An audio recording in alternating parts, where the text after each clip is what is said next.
जाति न पूछिए साधु की, पूछ लीजिए ज्ञान।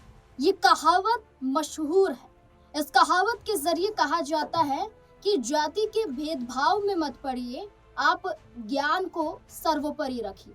लेकिन क्या आज के वक्त में ज्ञान नजर आता है या जाति हावी हो जाती है? इसका सबसे बड़ा उदाहरण हम उत्तर प्रदेश में देख रहे हैं, जहां कई जातियां हैं और जातियों के नाम पर कई तरह का भेदभाव हम अक्सर खबरों के माध्यम से देखते हैं।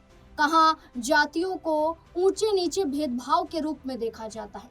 लेकिन हाल फिलहाल में एक बड़ा मामला सामने आया था। ये मामला था आजाद समाज पार्टी से जुड़ा हुआ, जहां करनी सेना द्वारा एक बड़ी धमकी दी गई थी, जिसमें ये कहा गया था कि करनी सेना सभी जातियों को बराबर समझती है। करनी सेना द्वारा कहा गया कि वो भेदभाव नहीं करती है और चंद्रशेखर आजाद दलितों के मसीहा अपने आप को तो कहते हैं, लेकिन दलितों के मसीहा है नहीं। वो राजपूत समाज का विरोध करते हैं, स्वर्ण समाज का अपमान करते हैं और दलितों का इस्तेमाल करते हैं। ऐसा आरोप करनी सेना के पूर्व प्रदेश महामंत्री द्वारा लगाया गया था, अभिनव सिंह द्वारा। लेकिन अभिनव सिंह ने जो चंद्रशेखर आजाद पर आरोप लगाया था, इसके बाद एक बड़ा खुलासा खुद अभिनव सिंह को लेकर हुआ है। दरअसल पहले एक उनका प्रोफाइल बता देते हैं, जहां सोशल मीडिया अगर की बात की जाए तो फेसबुक पर चंद्रशेखर आजाद का विरोध करने वाले करनी सेना के पूर्व प्रदेश महामंत्री अभिनव सिंह के फेसबुक अकाउंट की बात की जाए तो अपने अकाउंट में जो उनका प्रोफाइल है, इसमें वो लिखते हैं कि हम जातिवादी नहीं, राष्ट्रवादी हैं, हम क्रांतिकारी हैं, हम सनातन संस्कृति रक्षक हैं। सबसे बड़ी लाइन कि हम जातिवादी नहीं, राष्ट्रवादी हैं। लेकिन क्या उनके इस कहने पर राष्ट्रवादी शब्द का जो इस्तेमाल किया गया है वो सार्वजनिक रूप से नजर भी आता है या फिर जाति के आधार पर भेदभाव नजर आती है? क्योंकि देखा जाए कि अगर वो जाति के आधार पर भेदभाव नहीं करते हैं तो चंद्रशेखर आजाद पर क्यों आरोप लगाए गए?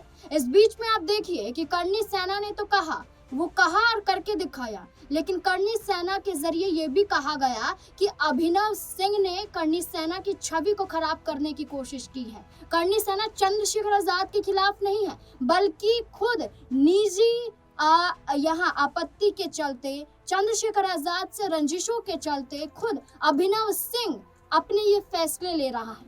करनी सेना संगठन से पूछता भी नहीं है और चंद्रशेखर आजाद के 15 मार्च को हुए बाराबंकी के कार्यक्रम को रोकने के लिए एक बड़ा ऐलान कर देता है कि लाखों की संख्या में करनी सेना के कार्यकर्ता पहुंचेंगे और चंद्रशेखर आजाद को वापस नहीं पहुंचने देंगे अपने पैरों पर। ये धमकी दी जाती है। इस धमकी के बाद जब चंद्रशेखर आजाद बाराबंकी पहुंचते हैं, भाषण देते हैं और ये तक कहते हैं कि झंडा भी बुलंद है और डंडा भी मजबूत है, तो तब चंद्रशेखर आजाद के इस बयान के बाद खुद करनी सेना के राष्ट्रीय महासचिव संतोष सिंह द्वारा अभिनव सिंह को संगठन से निष्कासित कर दिया जाता है। ये कहा जाता है कि ना ही कोई परमिशन चंद्रशेखर आजाद के खिलाफ कदम उठाने को लेकर अभिनव सिंह ने ली थी और ना ही हम उसके द्वारा दिए गए किसी भी बयान का समर्थन करते हैं। यानी कि अभिनव सिंह से किनारा करनी सेना ने कर लिया। अब चंद्रशेखर आजाद से लड़ाई साफ तौर पर नजर आई। अब देखिए, आप करनी सेना का हिस्सा थे तो आपको उनका विरोध नहीं करना चाहिए था, परमिशन लेनी चाहिए थी, पूरी करनी सेना को सामने आना चाहिए था। लेकिन जब उन्हें संगठन से बाहर का रास्ता दिखा दिया जाता है तो यही अभिनव सिंह एक बड़ा पोस्ट करते हैं। ये पोस्ट होता है 6 दिन पहले का, लेकिन बड़ी बात कह जाते हैं। इसमें लिखते हैं कि बगावत हमेशा ईमानदार और स्वाभिमान लोग करते हैं, चालाक लोग तो चापलूसी और तलवे चाट कर काम निकालते हैं। यानी कि स्वाभिमानी और ईमानदार अपने आप को बता रहे हैं और उनका कहना है कि करनी सेना गलत कर रही है एक ईमानदार चेहरे को संगठन से बाहर का रास्ता दिखाकर। देखिए, अभिनव सिंह यही नहीं रुकते हैं, चंद्रशेखर आजाद की जाति को लेकर भी एक बड़ा बयान जारी करते हुए एक वीडियो सामने आता है। ये वीडियो तो हम आपको नहीं दिखा सकते हैं, लेकिन चंद्रशेखर आजाद पर जो कहा गया है वो जरूर बता सकते हैं। यहाँ अभिनव सिंह ने कहा कि हम ठाकुर हैं, हम ठाकुरों ने तो चिंदी खाल उधेड़ कर भूसा भरने का भी काम किया है।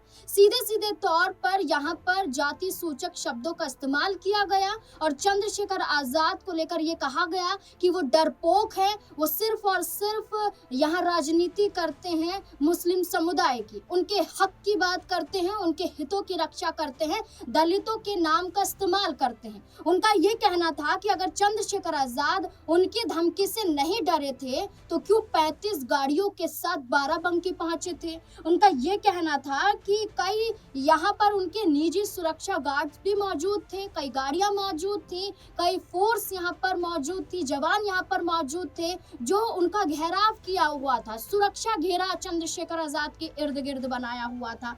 उनका सीधे तौर पर कहना था कि वायु श्रेणी की सुरक्षा उनके पास है, फिर भी चंद्रशेखर आजाद इतने डरे हुए हैं कि अपने निजी कुछ सुरक्षा कर्मियों को भी साथ लेकर पहुंचे थे। लेकिन चंद्रशेखर आजाद के बयान के बाद अगर करनी सेना ने उन्हें बाहर का रास्ता दिखाया है तो कुछ सोच समझ कर ही उठाया है, क्योंकि चंद्रशेखर आजाद ने तो साफ कर दिया था कि वो सभी के साथ हैं और हर कोई उन्हें मसीहा मानता है। आलम यह हो चुका है कि जब चंद्रशेखर आजाद उत्तर प्रदेश की राजनीति में एक बड़ा चेहरा बने तब बसपा सुप्रीमो मायावती को ये तक कहा जाने लगा कि अब दलित उन पर विश्वास नहीं करता है, बल्कि दलित विश्वास करता है आजाद समाज पार्टी पर। यही वजह है कि आज भी चंद्रशेखर आजाद के खिलाफ योगी आदित्यनाथ के जरिए कोई बड़ा कदम नहीं उठाया गया है, जबकि चंद्रशेखर आजाद उत्तर प्रदेश की कानून व्यवस्था पर कई बार हमला बोलते हुए नजर आए हैं। बसपा सुप्रीमो मायावती पर भी हमला बोला है कि वो सिर्फ उत्तर प्रदेश तक क्यों सीमित रहती हैं, क्यों अन्य राज्यों में दलित उन्हें नजर नहीं आते हैं। चंद्रशेखर आजाद तो ये तक कहते हैं कि हम यूपी तक सीमित नहीं हैं, हम अन्य राज्यों में दलितों की आवाज बनते हैं, लड़ाई लड़ते हैं हक की और उनके लिए उनको उनका हक दिलाते हैं। ये तक चंद्रशेखर आजाद कहते हुए नजर आए थे। तो बहुत बड़ी बात है, अब उत्तर प्रदेश में 2027 का चुनाव है और 27 के चुनाव से पहले चंद्रशेखर आजाद को धमकी देने वाले करनी सेना के पूर्व महामंत्री अभिनव सिंह ने एक बार फिर से चेताया है चंद्रशेखर आजाद को। क्या पलटवार फिर से चंद्रशेखर आजाद करते हुए नजर आएंगे, क्योंकि उन्होंने सीधे तौर पर यह कह दिया था कि हम किसी से डरने वाले नहीं हैं। तो इस पूरे मुद्दे को लेकर क्या लगता है कि क्या चंद्रशेखर आजाद फिर से पलटवार करेंगे या इतना भर काफी है कि बाराबंकी की जमीन से जो बयान दिया चंद्रशेखर आजाद का बाल भी बाका अब अभिनव सिंह नहीं कर पाएंगे? क्या लगता है इस पूरे मुद्दे को लेकर? अपनी राय कमेंट सेक्शन में जरूर दें। देखते रहे इस पे नई न्यूज। धन्यवाद।